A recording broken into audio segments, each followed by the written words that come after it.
Une mouche se posa sur le bord du verre.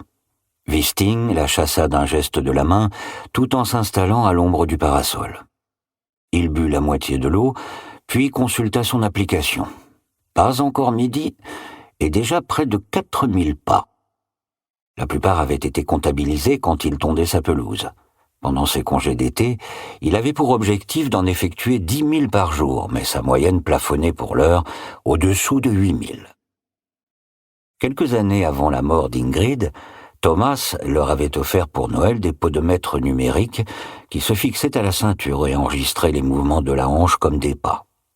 Au début, l'appareil avait suscité une émulation entre Ingrid et lui, mais passé les premières semaines, il avait relégué le sien dans un tiroir. Son téléphone, en revanche, il l'avait sur lui en permanence.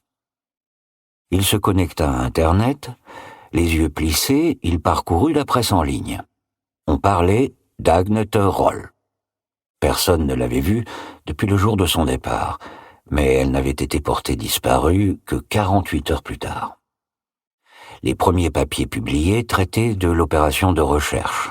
Ensuite, chaque nouvel article avait dessiné une affaire ressemblant de moins en moins à une disparition ordinaire, et de plus en plus à quelque chose qui ne lui était pas totalement inconnu.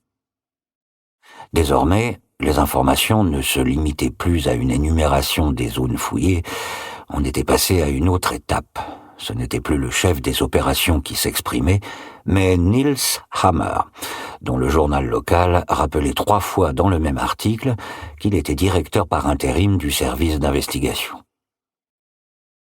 Chaque fois que Wisting prenait sa tablette, il s'attendait à ce que l'une des 2 choses suivantes se soit produite.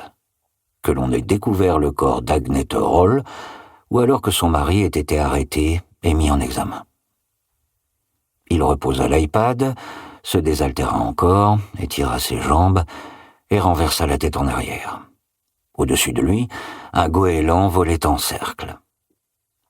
Si les vertus du journal format papier restaient pour lui inégalables, Wisting n'avait pas la patience d'attendre jusqu'au lendemain pour connaître les dernières nouvelles.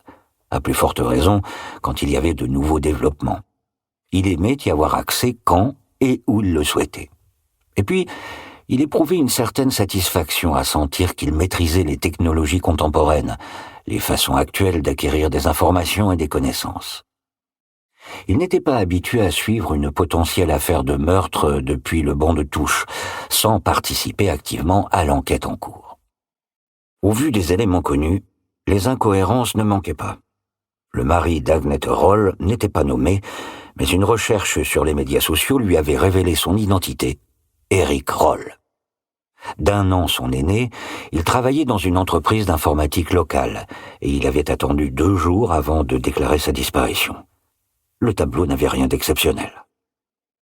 Si toute affaire de disparition était compliquée, Wisting n'en voyait pas moins comment lui aurait organisé l'enquête. Il fallait ratisser large et sonder en profondeur. Ratisser large pour tout englober, sonder en profondeur pour identifier les traits saillants et être ainsi en mesure de décider quelle direction prendre. Niels Hammer et les autres s'y employaient, ils le savaient. Ils creusaient autour de la personnalité d'Eric Roll. Il aurait pu se connecter au système d'information interne de la police pour lire les documents relatifs à l'affaire, mais y avait volontairement renoncé. Bientôt, il lui faudrait s'habituer à rester à l'écart, l'âge de quitter le commissariat pour de bon approchait. Pour autant, la curiosité le tiraillait.